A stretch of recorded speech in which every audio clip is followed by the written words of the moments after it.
Let's bring in Juan Williams, co-host of The Five on Fox News and author of We the People. Juan, good to see you. Thanks so much for joining us. My pleasure, Maria. So will this resonate? Bill Clinton running the economy for Hillary. We know that the economy was great under Bill Clinton. We were right there at the doorstep of a new era in the year 2000. What's your take?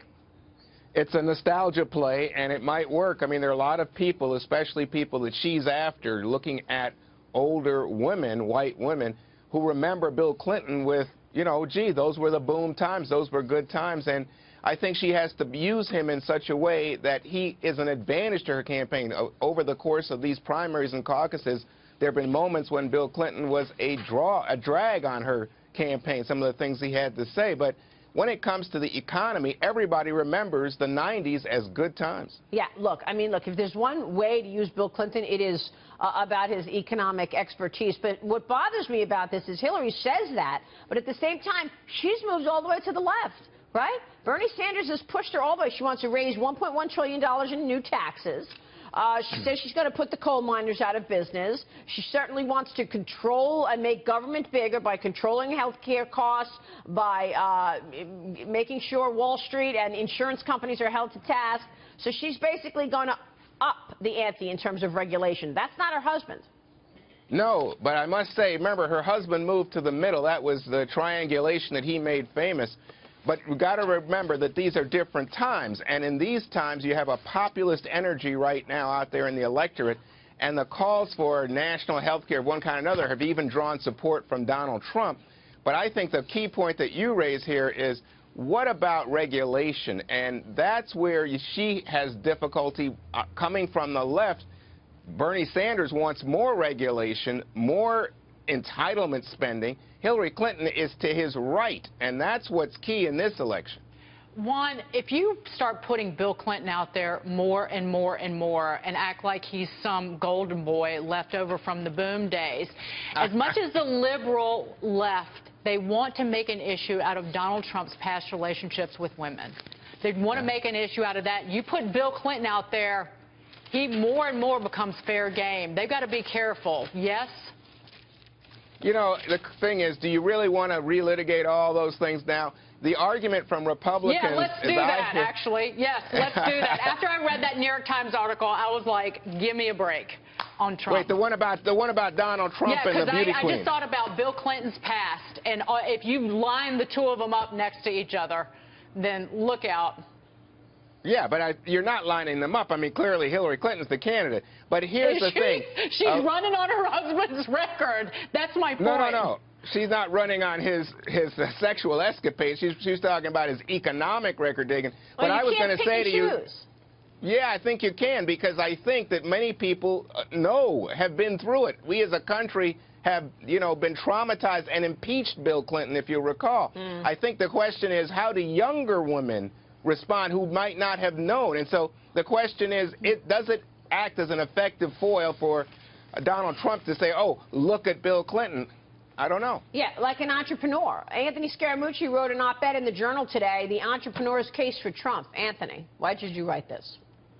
Oh, listen, I think that what elitists are confusing as uneven principles are actually entrepreneurial adaptability. And so I guess my question for you, Juan, is you think Washington is working with the status quo, and is Hillary Clinton a status quo politician? And if she is, don't you think it's time to change the formula in Washington?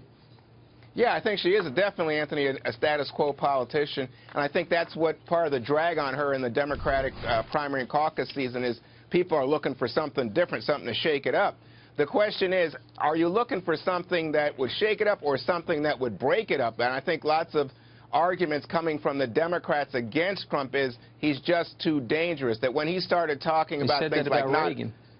Well, no, not in the way they're talking. I mean, they did say that Reagan was an actor, a guy out of Hollywood. What do we know about him? But in the case of Trump, Trump is talking about things like not honoring, U.S. bonds, and people get really uptight when you start talking in those very definite terms about the system in which our economy relies. Well, you make a great point, Matt Murray. Jump in here, because that's one comment that he made about the debt that I did think would resonate negatively. It didn't stick. Yeah. It's unbelievable. Well, Juan, what I want to know is, what does she need to do right now to close the sale? Because it's not just Donald Trump that's challenging her as a status quo candidate. It's Bernie Sanders.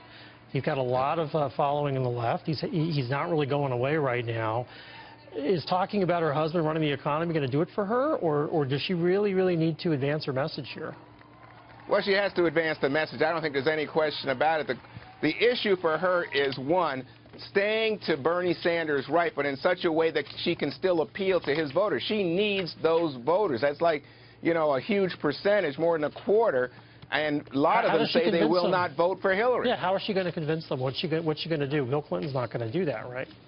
No, but Donald Trump could do it for her, because they absolutely loathe Trump. So if you can get the left, the far left, to say, hey, it's me or Trump, what do you pick here? I think she's in good shape. All right, let me ask you about these comments on Brexit. Obviously, Donald Trump dismissed President Obama's warning about the possibility that Britain will exit from the European Union. You've got a referendum vote on June 23rd. Trump said Britain wouldn't be hurt at all in terms of trade negotiations with the U.S. Listen to this. Me, I have no preference. I have big investments in Britain, but I have no preference. I think if I were from Britain, I would probably not want it. I'd want to go back to a different system. There's more in that interview. He said, you know, if they were to leave, the U.S. would treat the U.K. fantastically.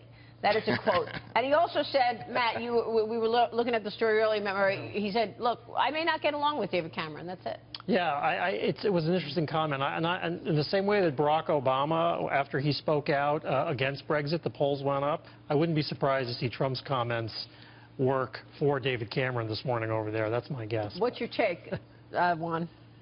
Well, I think that the key here is Germany. I mean, you look at the German trade and you look at how we would treat Germany as opposed to the way we would treat Britain if Britain was out of the European Union. And I think there is going to be a difference. So it may be that you could say to Donald Trump or any politician, hey, it's no difference to me, whatever you guys decide. But the fact is that in terms of our trade agreements and deals, we have them with the European Union, not with those specific countries, and we would prefer to deal with the European Union.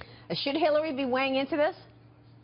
Well, I think she can weigh in to the extent that in the United States we have a preference, but not, the question is, how, you know, you just heard this, how does it play over there? Do people see us as sticking our nose in their business? If that's the case, it could be a negative. Yeah, absolutely. Yeah. That's how they saw Obama. When Obama said don't leave, people were like, well, why is he even weighing in on this, on an EU issue? Juan, always a pleasure. Thank you, sir. Thanks, Maria. My pleasure. We'll see you on the 5 on Fox News Channel. I'll be there. Juan Williams.